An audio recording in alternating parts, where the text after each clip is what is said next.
This evening we have a patient of mine named Alanna Wong who suffers from a very rare sleep disorder called Kleine-Levin Syndrome. This is also called Sleeping Beauty Syndrome. And Alanna is going to explain her experience with this disorder, and through that explanation I'm hoping that we can get a better understanding of the neurobiology of sleep. Alanna, thank you for being here with us today. Thank you. Thank you for having me. So maybe you can just tell us, what does it feel like when you're having an episode of Kleine-Levin Syndrome, or when you're in the throes of this illness? When I'm in an episode, it feels like I'm in a semi-conscious state. So when I appear to be awake during episodes, it's like I'm in a sleep state 24/7. So for instance, if my mom comes into my bedroom and asks, "What do you want for dinner?" I'm not sure if she's actually there or if I'm just dreaming it, if she's actually asking me what I want for dinner or if I'm just dreaming it. So it feels like I'm in a dream state during episodes. I'm very, very childlike. It's like almost two different brains. So when I'm sick, I'm not myself. I'm not the Alanna that I know. I'm not who I am today. I am a completely different person. So I act like a 2-year-old, 3-year-old. Sometimes I'll throw tantrums, and there's absolutely no control over KLS. There's just no choice in it, and it's very devastating. It's awful. My head feels like very foggy, and I feel like I'm in a dream during episodes. So I'm not sure if life is really happening or if I'm just dreaming that things are happening. So it's a very confusing state to be in. Alanna, some people refer to this illness as Sleeping Beauty Syndrome. It comes out of the blue. It involves recurrent episodes of excessive sleepiness, behavior change, eating lots of food, that type of thing. When was your first episode, and how long are your episodes? What's the longest episode that you've ever had? So I got KLS when I was 10 years old, and from 10 to 14, my episodes were very light and they didn't come very frequently. So I had more time in between episodes, and they would only last like 1 to 3 days long. And then they started lasting longer and longer as time went on. So from 10 to 14, my episodes were very light, and then at 15, my first major episode occurred. And that was a very difficult time because I was misdiagnosed and undiagnosed. And I was misdiagnosed with possible schizophrenia, possible manic depression.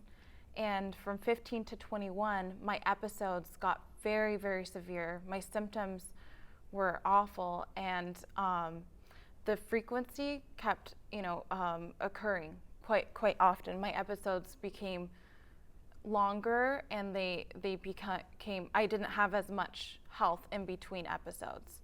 So I was very sick from 15 to 21, and my longest episode was 8 months long. Wow. On June 29th, 2009, I fell asleep, and I did not wake up until February 11th, 2010. And during that time, when I am sick, time does not exist. When I'm in an episode, it does not exist. So for instance, if I fall asleep on June 1st and wake up on June 30th, I will think that when I wake up from an episode, I will think that it's the day that I fell sick. So I'll think that June 1st was that time. So those 30 days did not exist.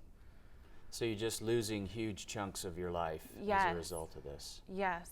So when you talk about the symptoms, then we're talking about that. We're talking about the excessive sleep.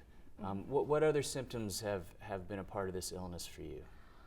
I experience a very ravenous appetite. So during episodes, I can eat enormous amounts of food. I can eat as many meals as 3 men would eat in one day. And it's very devastating because during episodes, you eat so much and you don't even remember. You have no memory of eating or of doing any kind of behaviors. that you're experiencing. So when I wake up from episodes, sometimes I'll gain 5, 10, 15 pounds, and I'll have no memory of the foods that I've been eating. So that's a very devastating symptom. And then also I experience sometimes anger outbursts, and that is the hardest part of KLS because, I mean, you know, you have no memory, you don't know what you're doing during episodes. It's a completely physical illness, there's no choice. And there's times where I've lashed out at my parents and I have no memory of it. And when I wake up, I'm, you know, confused and disoriented, and I don't know what happened during episodes. And my parents, I'll remember bits and pieces, and my parents will tell me, oh, this is what happened. And it can be very, very devastating to a family. I feel like I'm in a dream. Bye,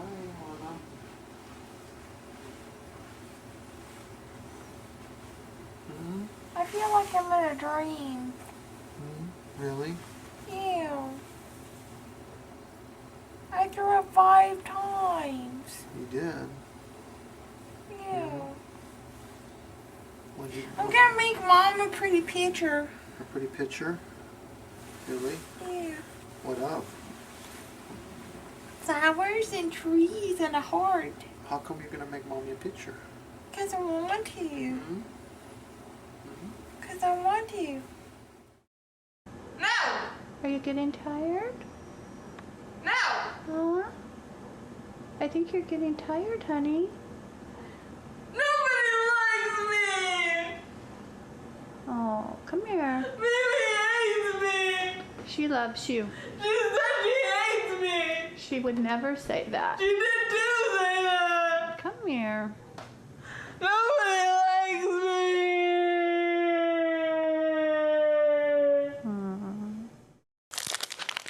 It's just completely different. It's not even the same person.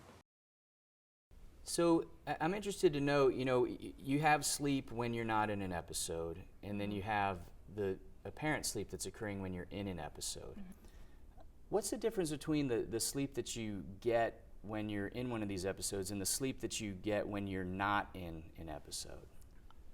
The sleep episodes are completely different than when I am healthy and I fall asleep. When I'm healthy and I sleep, it's normal. I feel energized when I wake up in the morning, and I'm able to go about my daily activities. During episodes, my sleep is not normal at all.